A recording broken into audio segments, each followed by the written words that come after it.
con la salud espiritual, porque nadie mejor que tú lo puede hacer.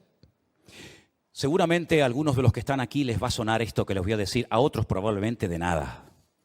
¿Ustedes se acuerdan que hace años, hace muchos años, había una canción que decía: 3 cosas hay en la vida? Los que saben esa letra ya tienen una edad, porque esa letra no es de la semana pasada, 3 cosas hay en la... No la voy a cantar, la podría cantar, pero no es plan, ¿no? 3 cosas hay en la vida: salud, dinero y amor. Y el que tenga estas 3 cosas, que le dé gracias a Dios. ¿Se acuerdan? Qué tremendo, ¿no? Seguramente más de uno de ustedes la habrá cantado en su momento o te traerá algún recuerdo. Pues, queridos hermanos, la salud espiritual es fundamental. Nosotros estamos rodeados, si se dan cuenta, de gimnasios. Hay docenas de gimnasios por todas partes. En esta calle hay 3 o 4, en la de más arriba otros 3 o 4, por aquí abajo, por la zona de más arriba también. Y es que se han puesto de moda, si me permiten, los gimnasios. Usted ve a la cantidad de gente joven, sobre todo, que están todo el santo día levantando pesas, haciendo ejercicio, tratando de perder peso y tener ese cuerpo 10, ¿no? Para poder caer bien y para ser aceptado por la sociedad. Pero muchas veces, y no tengo nada en contra del deporte, ni muchísimo menos, pero muchas veces he pensado, y esa gente que dedica tantas y tantas horas al deporte, a los gimnasios, ¿cuántas horas dedican a su alma? ¿Cuántas horas dedican a cultivar su espíritu delante del Señor? Bueno, vamos a hablar en esta tarde acerca de esto. Yo quisiera llevarles a Hebreos capítulo 5, por favor, si tienen la Biblia en la mano o quieren seguir la lectura conmigo. En Hebreos, concretamente el capítulo 5, a partir del versículo 12, la palabra del Señor nos dice así: porque debiendo ser ya maestros, después de tanto tiempo, tenéis necesidad de que se os vuelva a enseñar cuáles son los primeros rudimentos de las palabras de Dios. Y habéis llegado a ser tales que tenéis necesidad de leche y no de alimento sólido. Y todo aquel que participa de la leche es inexperto en la palabra de justicia. ¿Por qué? Porque es un niño. El alimento sólido es para los que han alcanzado madurez, para los que por el uso tienen los sentidos ejercitados en el discernimiento del bien y del mal. Como he dicho en otras ocasiones, estos hebreos, estos judíos que van a recibir esta carta por parte de quien la haya escrito, ya eran segunda o tercera generación, eran hijos de creyentes. Eran personas que ya se suponía que tenían que estar a un cierto nivel, a una cierta estatura espiritualmente hablando. Sin embargo, algo había ocurrido en ellos que se habían quedado como los bonsáis, enanitos, pequeños, ¿verdad? Qué bonito los bonsáis, ¿verdad? Arbolitos en miniatura, pero realmente a la hora de la cuestión práctica sirven o prácticamente de nada. El raquitismo, la falta de madurez, la falta de desarrollo como cristianos es una enfermedad que ha afectado a la iglesia a lo largo de estos últimos 2000 años. Esta carta se escribió hace 2000 años, no se escribió la semana pasada para una iglesia del tiempo actual.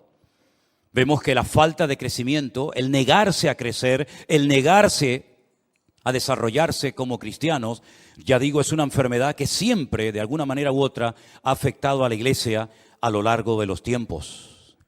¿De qué depende realmente el crecimiento, la madurez de una persona? Bueno, vamos a ver, si hablamos físicamente y usted quiere tener una buena musculatura y estar en plena forma, pues tendrá que cuidarse su alimentación, tendrá que hacer algo de deporte, tendrá que abstenerse de ciertas y determinadas cosas que a lo mejor son muy ricas, pero que le van a perjudicar la salud. Si usted quisiera tener un nivel de cultura general amplio, pues tendrá que leer buenos libros, ¿verdad? Tendrá a lo mejor que hacer algún curso, ir a alguna universidad, a alguna escuela para poder aprender pues más, ¿verdad?, de lo que habitualmente sabemos.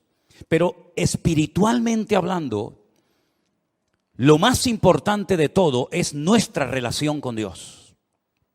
Porque para eso vino fundamentalmente el Señor Jesucristo a este mundo. Él murió, como sabemos, por nuestros pecados. Derramó su sangre en la cruz, ocupó nuestro lugar. Pero la pregunta es, ¿solamente pretendía el Señor salvarnos? Porque pensemos un poquito. Si el objetivo del Señor fue solamente salvarnos, perdonar nuestros pecados, ¿por qué una vez que hemos entendido el Evangelio, por qué una vez que le hemos recibido en nuestros corazones como nuestro Señor y Salvador personal, por qué no nos llevó directamente a su presencia? ¿Por qué nos dejó aquí? Si el objetivo era salvarnos y ya somos salvados, ¿por qué nos dejó en la tierra? ¿Para correr el peligro de volver a pecar? ¿De volver a enredarnos con las cosas que nos tenían atados hace años? ¿Por qué correr ese riesgo? ¿Por qué correr ese peligro ahora que ya lo tienes? Ahora que ya has convertido, ahora que ya has humillado y que ya es un hijo, una hija tuya, llévatelo a su presencia. ¿Por qué lo tienes en la tierra 10, 15, 20, 30, 40 o más años? ¿Por qué? Porque hay algo que la Biblia enfatiza mucho y es el crecimiento, la madurez, el desarrollo espiritual. Y repito, eso no depende de nadie, depende de ti, de tu nivel de interés, del esfuerzo que tú hagas por tener cada día una disciplina diaria de tener comunión y relación con Dios. No estoy hablando de religión, estoy hablando de relación, son dos cosas completamente diferentes. A nosotros nos enseñaron los principios, los dogmas, los sacramentos de una religión. Y eso es lo que teníamos, una religión.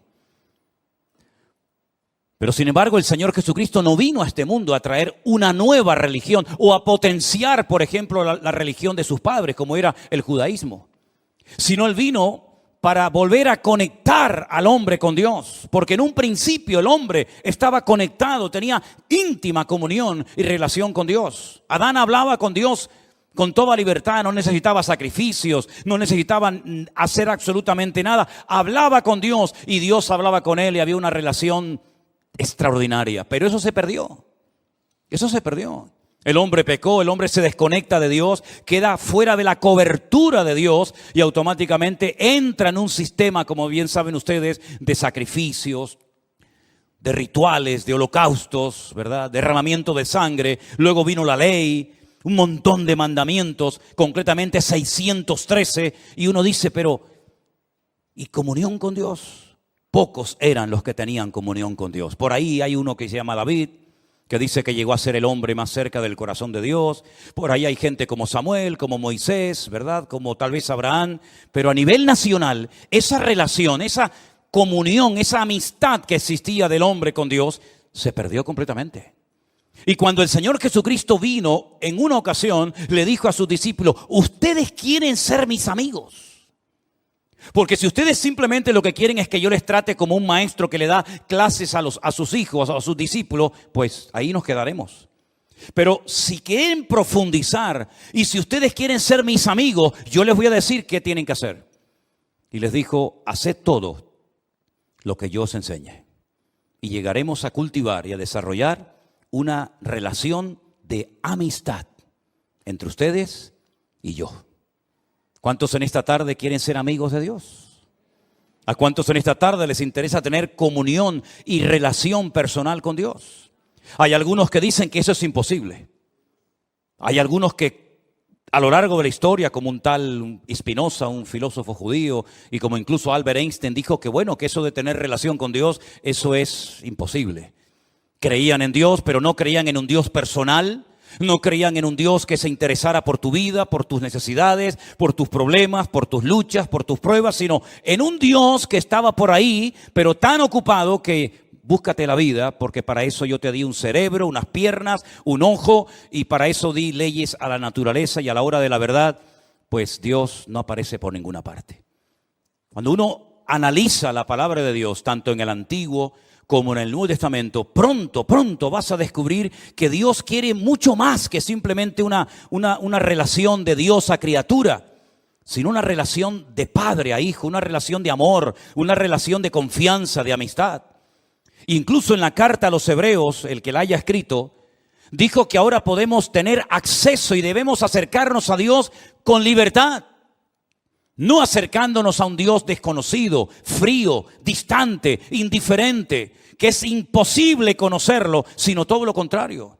Es un Dios que se ha revelado y ahora conocemos que Dios no solamente es un Dios creador, como lo vemos en el Génesis, sino es un Dios que perdona, un Dios que se compadece, un Dios de misericordia, un Dios que vino a buscar y a salvar lo que se había perdido, un Dios que se humana, que se encarna, que habita entre nosotros para entender nuestras miserias, para caminar como nosotros y sobre todo para elevarnos y mostrarnos que en esta vida, aunque tengas salud, dinero y amor, si no tienes a Dios, no tienes absolutamente nada.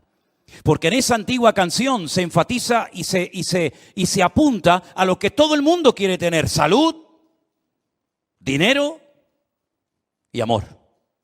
Y como dice la canción, en el que tenga estas tres cosas, que le dé gracias a Dios. Pero ¿y si no tengo salud? Si no tengo dinero, y si en el amor he tenido muchos problemas, entonces no tengo motivos para darle gracias a Dios. ¿No tengo ninguna razón de vivir? Por supuesto que sí.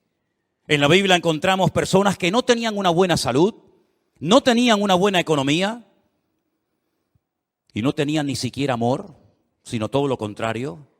Y sin embargo tenían una relación y una amistad con Dios realmente extraordinaria. Y es que la vida no consiste solamente en tener salud, dinero y amor, sino el objetivo de la vida es tener comunión y relación con Dios. Y por eso Él dice: yo soy el camino, yo soy la verdad y yo soy también la vida. Y nadie va a ir al Padre sino solamente a través de mí. Es decir, no solamente Él nos muestra que quiere tener comunión con nosotros, sino nos enseña cómo puedo acercarme a Él a través de su sacrificio, a través de sus méritos. En ningún momento menciona la palabra religión, en ningún momento me da una lista, un decálogo como se le dio al pueblo de Israel en el Antiguo Testamento, sino que ahora dice: mira, te lo voy a poner más fácil todavía. Así como el pueblo de Israel se esforzaba y se esforzaba tratando de agradar a Dios y nunca lo consiguió porque a lo mejor eran demasiados mandamientos, yo voy a resumir todo eso en dos solamente. El primero y más importante: amarás al Señor tu Dios con toda tu alma, con todo tu corazón y con todas tus fuerzas. Y el segundo: y amarás al prójimo como a ti mismo. Si eres capaz de cumplir con estos dos mandamientos, has cumplido con toda la ley y con todos los profetas. ¿Cuántos dicen amén?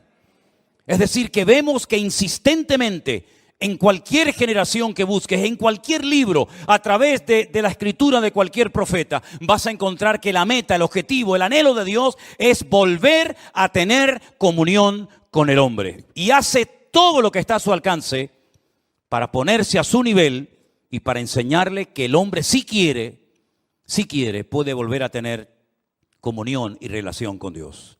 Tu salud espiritual depende del nivel de relación y de comunión que tengas con Dios. Amén, hermanos.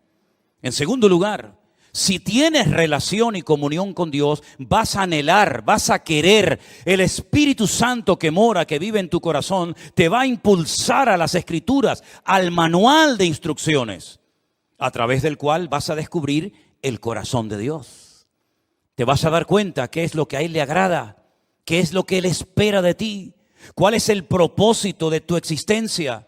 Y entonces te vas a dar cuenta de que necesitas tener conocimiento de la Biblia, conocimiento de las Sagradas Escrituras, relación con Dios, conocimiento de las Sagradas Escrituras, para que pueda conocer en todo momento las instrucciones del Creador, el diseño, los planes de Dios para mi matrimonio, para mi familia, para mi vida personal, para mis negocios, para la vida de mis hijos, de mis nietos, etcétera, etcétera.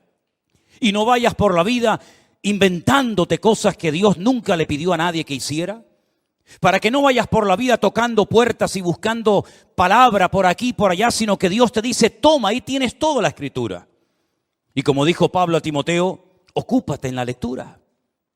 Dedica tiempo a conocer las Sagradas Escrituras, porque ellas pueden producir en ti sabiduría de Dios y pueden hacerte un hombre de Dios, de lo cual no tendrás nada que avergonzarte en esta vida. Y por si hay alguna duda, bueno, ¿qué parte leo? ¿Será esta más inspirada, esta menos inspirada? Le dice a Timoteo y por consiguiente a todos nosotros, toda la Escritura es inspirada por Dios, toda. Desde el Génesis 1:1 hasta el Amén de Apocalipsis, cada texto, cada parábola, cada historia, cada profecía, todo ha sido inspirado por el Espíritu Santo para que tengas una base sobre la cual edificar tu fe y poder desarrollar una íntima y maravillosa comunión con nuestro Creador. ¿Cuántos dicen amén?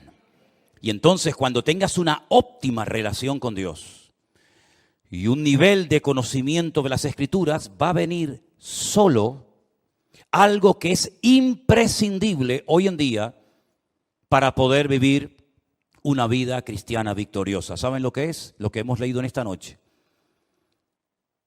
El discernimiento espiritual. El discernimiento del bien y del mal. Lo que te va a permitir tener como una especie de alarma, una especie digamos, de alarma espiritual, de sensibilidad espiritual, diciendo, eso no es de Dios.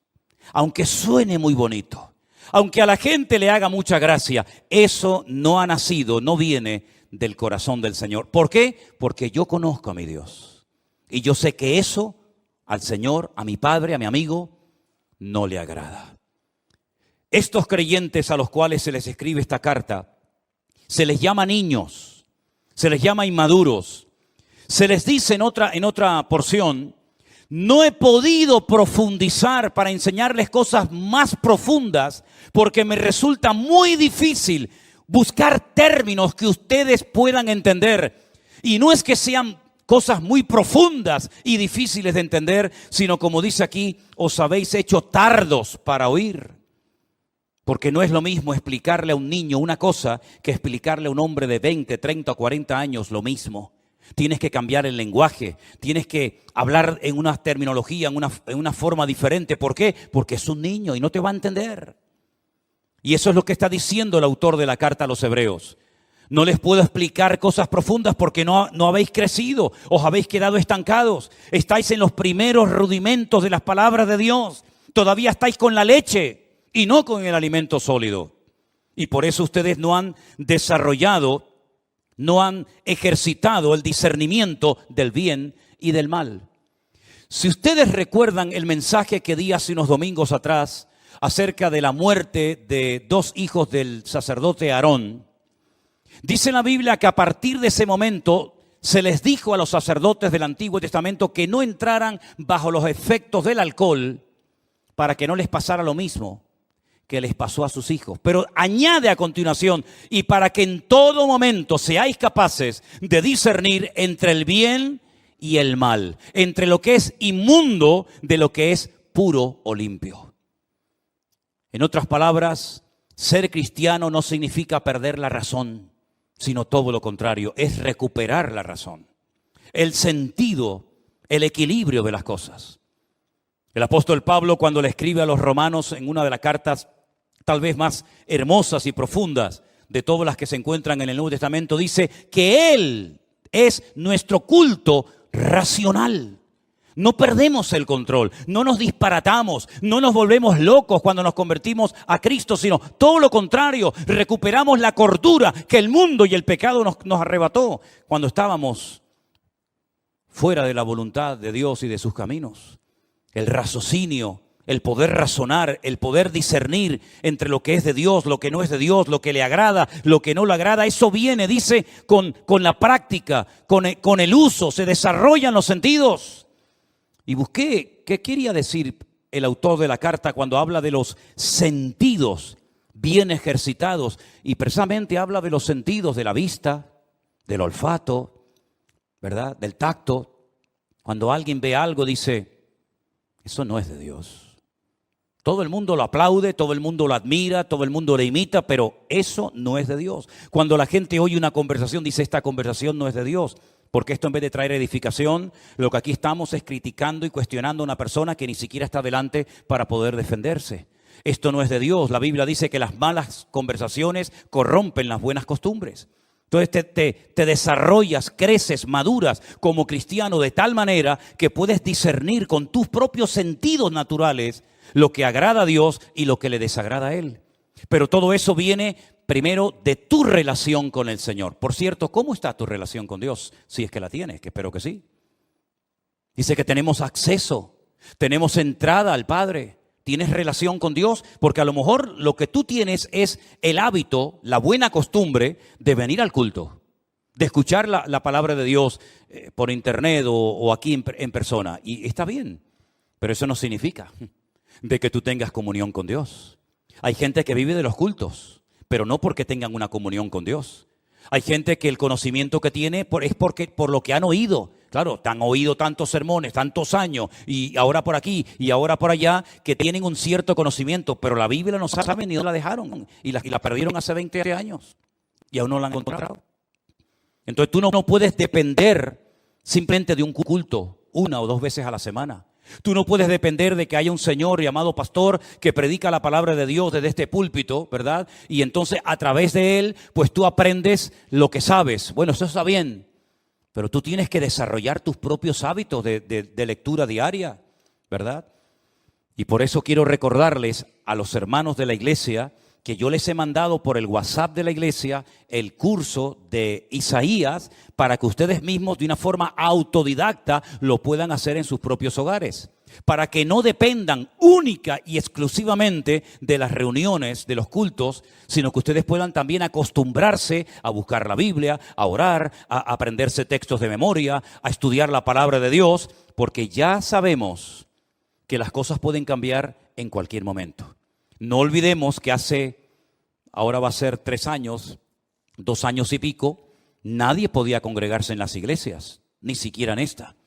Y todos estuvimos durante meses encerrados en nuestras casas. Y fue un tiempo maravilloso que el Señor le dio a miles, por no decir millones, de cristianos para que por fin no tuvieran la excusa de decir es que trabajamos tanto, es que no tengo tiempo para leer y estudiar la Biblia. Pues el Señor te tomó la palabra y le dio tiempo más que suficiente a miles de cristianos para que por primera vez en su vida pudieran tomarse en serio el leer todos los días, como comes todos los días, pues que comas de la palabra de Dios para alimentar tu alma y tu comunión y relación con el Señor.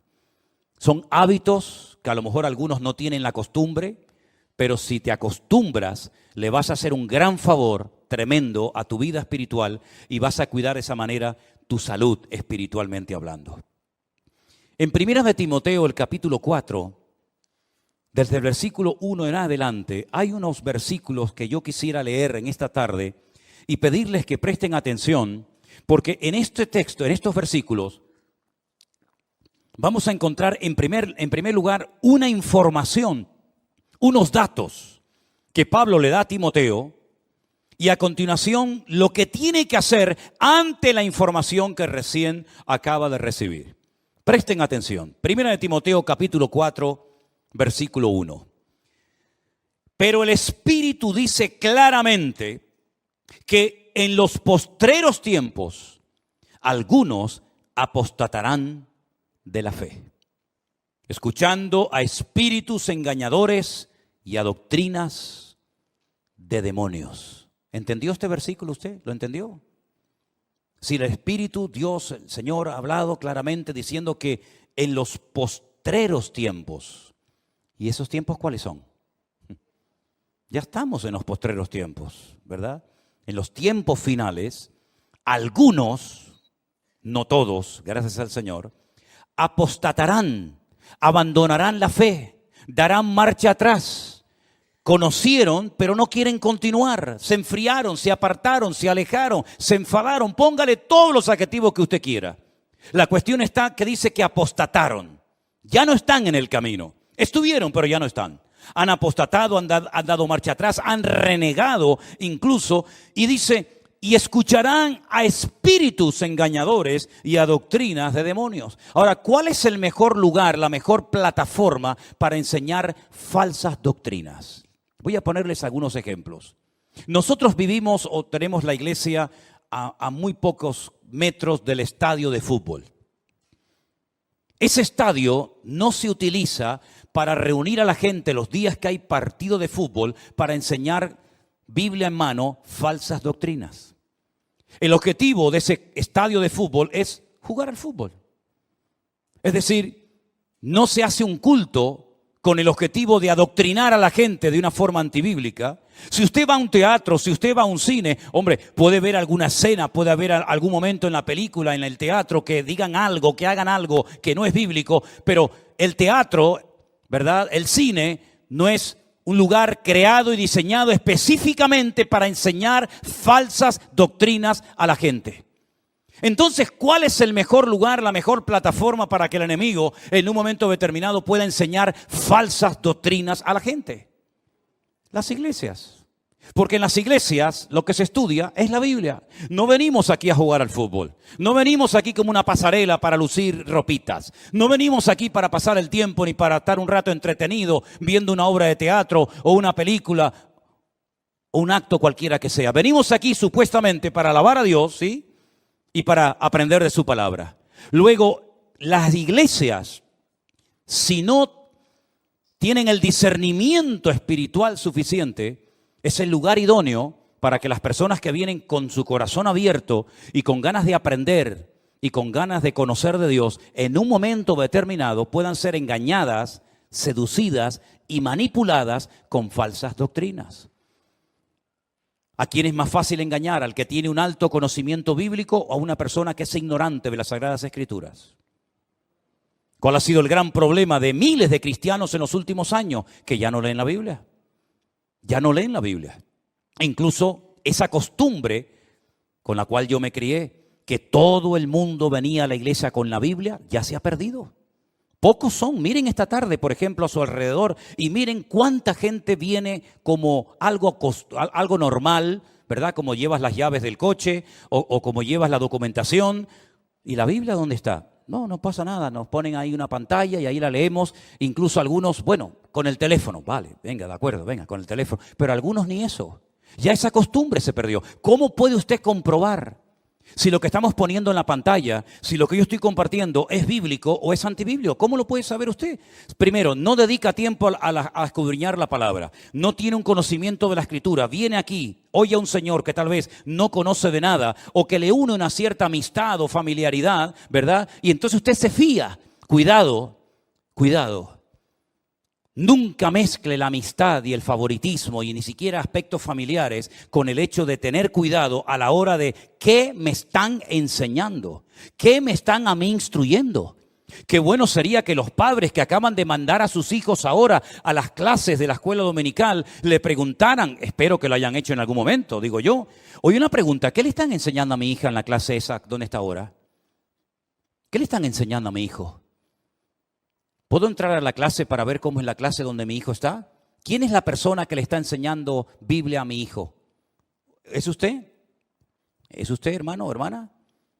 Informarse, saber en todo momento. ¿Por qué? Porque la Biblia advierte de que en los últimos tiempos vendrían engañadores y se enseñarían falsas doctrinas. Y yo pregunto, ¿tienen noticia o les ha llegado a los oídos de que esto ya es un hecho en el pueblo cristiano hoy en día? ¿O esto es algo que todavía no hemos visto en la cristiandad? Han proliferado por todas partes las falsas doctrinas, las falsas enseñanzas. ¿Cuántas personas se han unido a la iglesia virtual y cuando nos cuentan lo que les enseñaban, cuando nos cuentan lo que les decían en sus iglesias, que había que pagar un dinero por no sé qué, que había que darle dinero a no sé cuánto, que había que hacer esto y aquello? Yo digo, ¿pero quién les ha enseñado a ustedes todas esas disparates y barbaridades? Bueno, el pastor, por el pastor ni que fuera Dios el pastor. El pastor tendrá que pasar por el filtro de la palabra. ¿O qué pasa? ¿Que el pastor tiene licencia para enseñar y para hacer lo que le da la gana en la iglesia y todo el mundo tiene que decir amén? ¿Pero esto qué es? Entonces la palabra de Dios dice, cuidado porque en los últimos tiempos vendrán falsos cristos, falsos profetas, falsos maestros, falsos apóstoles. Falsos pastores, es que está más claro que agua. Y por la hipocresía de mentirosos que tendrán cauterizada la conciencia, dice aquí, mire esto, qué cosa tan sorprendente, ¿le suena esto? En los últimos tiempos habría religiones, habría grupos religiosos que prohibirían casarse. ¿A mí esto me suena? ¿A usted no? Hola. ¿Estáis ahí o no? A lo mejor se quedan dormidos, yo no me doy ni cuenta. Prohibirán casarse. ¿Y a quién se le prohíbe casarse en esta iglesia? A nadie. Si no se casa es porque a lo mejor no está en el grupo de los desesperados o desesperadas y no ha aparecido su príncipe azul, verde o morado o amarillo, pero no porque no les falten las ganas, ¿verdad? Pero es que dice la Biblia que en los últimos tiempos habrán grupos que prohibirán casarse. Como si el matrimonio fuera algo malo. Prohibirán casarse. Mandarán abstenerse de alimentos. ¿De qué alimentos tenemos que abstenernos los cristianos hoy en día? ¿Acaso se enseña en esta iglesia, cuidado, no coma mucha fruta, cuidado, no coma mucha carne? Bueno, por ahí salió hace poco un ministro diciendo que no había que comer tanta carne. Cara más dura. Prohibirán casarse. Sin embargo, dice la Biblia que Dios creó todas esas cosas para que con acción de gracias participaran los creyentes, los que han conocido la verdad. Porque todo lo que Dios creó es bueno y nada es de desecharse si se toma con acción de gracias. Entonces hay millones de personas que aceptan que una persona que quiere servir al Señor no se puede casar. Y lo aceptan. ¿Dónde enseñó eso el Señor? Pero no dicen que Pedro fue el primer papa. ¿No dicen por ahí? Y una pregunta, ¿y no le sanó el Señor a Pedro a la suegra? Porque yo veo en los evangelios que un día Cristo entró a la casa de Pedro y la suegra estaba enferma. Y el Señor le sanó a la suegra. No creo que por eso la haya negado, ¿no? Pero si tenía suegra, es porque estaba casado. Pero no era el primer papa. En fin, aquí algo falla, ¿no? Porque por la palabra de Dios y por la oración es santificado. Ante esta información, ante este mensaje de alarma, de advertencia, Pablo le dice ahora a Timoteo, versículo 7, desecha las fábulas profanas y de viejas.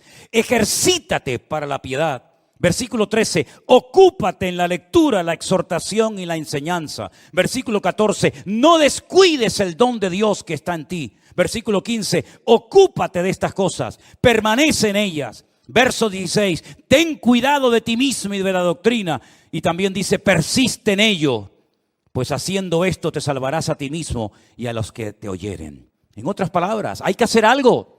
Vienen falsas doctrinas, vienen falsas enseñanzas, pero nosotros sabemos por el crecimiento, por la madurez, por el desarrollo espiritual, por la relación con el Señor, sabemos lo que viene de Dios y lo que no viene de Dios. ¿Cuántos dicen amén, hermanos?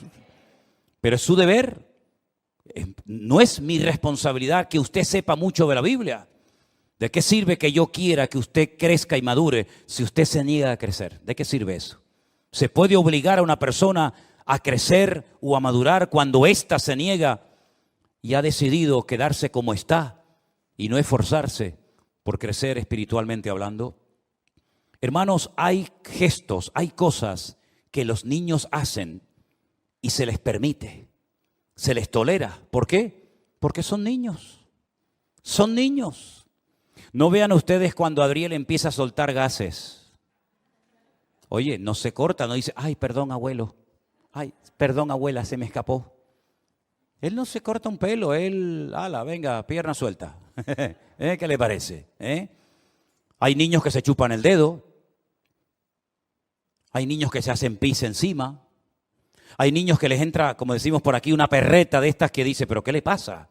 Y venga a llorar, y venga a llorar. Y hay cosas que a los niños se les tolera, se les permite. ¿Saben por qué? Porque son niños. Y se comportan como niños. Pero ahora usted imagínese ver a nuestro hermano Jair, mientras yo predico, chupándose el dedo. Nuestra hermana Marcela haciéndose sus necesidades encima.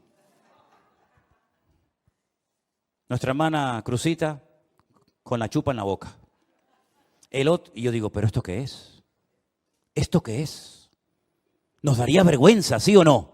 Sí, pero hermana, ¿qué está haciendo? Hermano, córtese un poco, que le están oyendo, que le están viendo toda la iglesia. Porque ya no son tolerables, ya no se ve bien. Cosas que hacen los niños, ya en los adultos no se pueden hacer, hermanos. Pero es que espiritualmente pasa lo mismo. Cuando una persona empieza, cuando una persona no tiene conocimiento bíblico, cuando una persona está dando los primeros pasos, a veces cuenta cosas, a veces comparte cosas en el Facebook, a veces pone cada fotografía, a veces hace cada comentario que tú dices, es que es normal, es que es lógico. Es lógico porque, claro, si lleva 4 días en los caminos del Señor, es normal que todavía haga cosas que... Pero cuando yo era niño, dice Pablo, hablaba como un niño, pensaba como un niño, me comportaba como un niño. Mas cuando ya fui hombre, dejé lo que era de niño. Es decir, los niños se enfadan por cualquier cosa. ¿Se dan cuenta de eso? Se enfadan y a los 10 minutos otra vez son amigos. Y a veces los padres son tan tontos que se ponen peleados entre los padres y después los hijos en 5 minutos ya son amigos otra vez. Y los padres se distanciaron el resto de su vida. ¿Qué te parece? Hermanos queridos, es tiempo de dejarnos de chupar el dedo. Es tiempo de crecer, es tiempo de madurar, es tiempo de desarrollar el discernimiento espiritual por la práctica, por el uso. ¿Y saben algo que el Señor te va a dar para madurar y para crecer? Y lo está haciendo, oportunidades.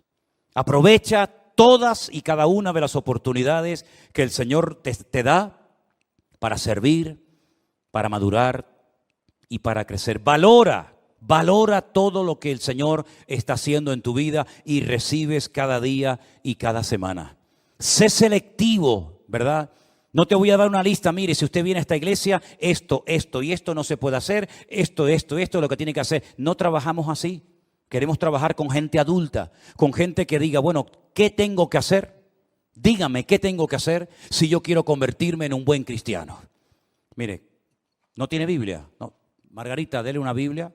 Usted va a comenzar a leer la Biblia por aquí y por allá y la va a leer y cuando no entienda algo pregunte y si no entiende una palabra la busca en el diccionario y así va usted a comenzar a descubrir un mundo de verdades tremendas que lamentablemente no nos enseñaron.